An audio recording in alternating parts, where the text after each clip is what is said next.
Table number 4.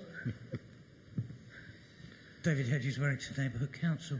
One of the concerns that came out very clearly on the table was what were perceived to be the exorbitant costs of following the full neighbourhood plan route. Now, yes, I think that's very much the case, and it's something that everybody has to consider. My learned friend standing up on the platform at the moment informed me, to my great surprise, being a semi-urban man, that there is actually no Peterborough rural plan. There is a plan for the urban areas, but there isn't and has never been a coordinated rural plan. So our golden point is that if parish councils don't want to follow the full neighbourhood plan route, that there should, by consultation with all of the parish councils, and as far as can be achieved in the semi-urban areas, the production of a proper plan for the area outside of, what should we call it, the Peterborough Ringway. Seems to be fairly fundamental. Thank you. I think to counter that point, the core strategy and the site allocations document, which are fundamental parts of the council's local plan, first thing to remember is that they're now in place to 2026. So I don't think any of us in this room want to start the discussion and the argument again about where houses go, having all borne the scars of that debate over the last 2 or 3 years. We have a plan which is sound in terms of independent examination. But both of those key documents make extensive reference to rural areas. Never is it the approach that everything's about, if we call it the city core, the ring road, etc.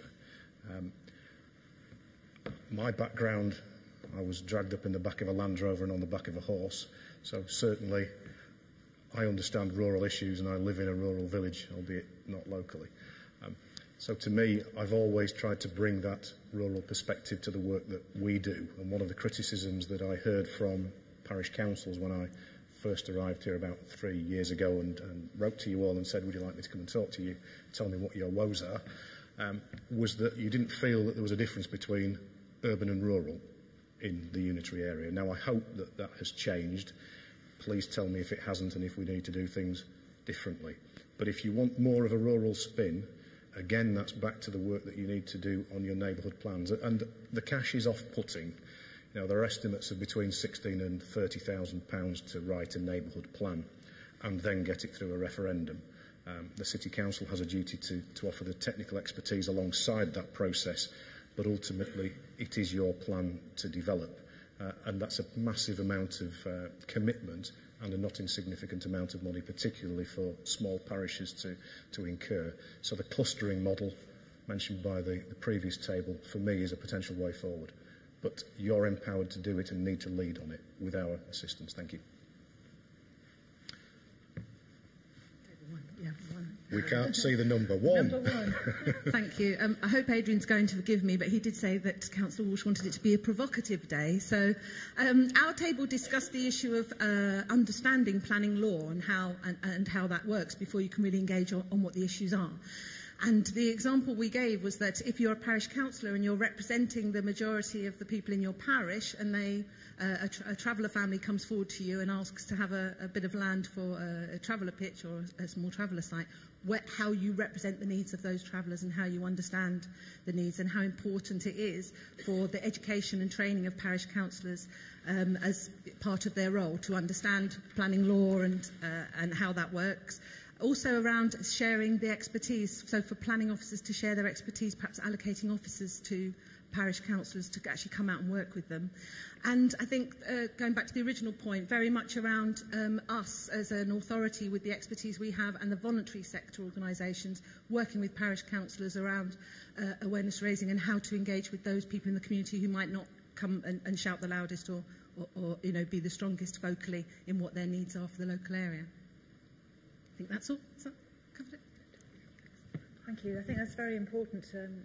Including everybody, making everybody feel, and understanding planning law is a minefield. I mean, there's not many of us that actually do, and you latch onto one bit and you think, oh, got it, and then it's gone again, and so information, training, cooperation, working together it's all the answer, I'm sure. And that's why we have planning lawyers. Yes. Table number 2, please. Yeah, our main one really, lots that's been said before, shaping rather than being a consultee. So, you know, for real policy shift, not coming out to rural areas and parish councils with a policy, but actually true partnership, which I think has been talked about before. And also community action plans, village design statements, neighbourhood plans. Let's have one plan. Yeah. Yes, definitely.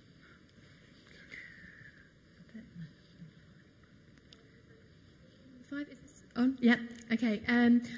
Our nugget was affordable housing for local people, and that came about by discussing various community-led plans, community action plans and neighbourhood plans.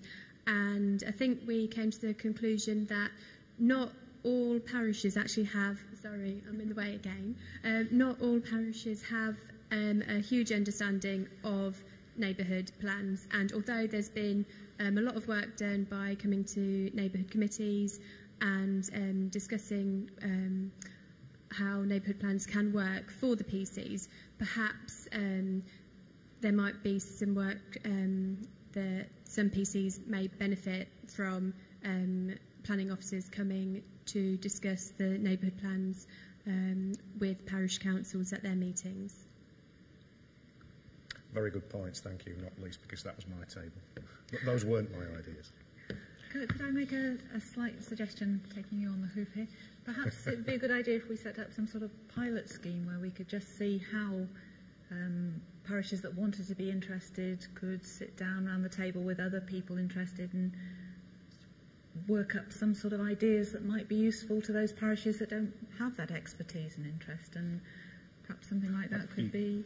You've almost stolen my thunder, but well done. I was going to make 2 suggestions. One is I'm more than happy to support a small group of parish representatives who can help shape how we do things differently, if someone wants to volunteer to lead on that from a parish perspective. And I think the other important thing is that some parishes are really good at planning and some are not quite so good.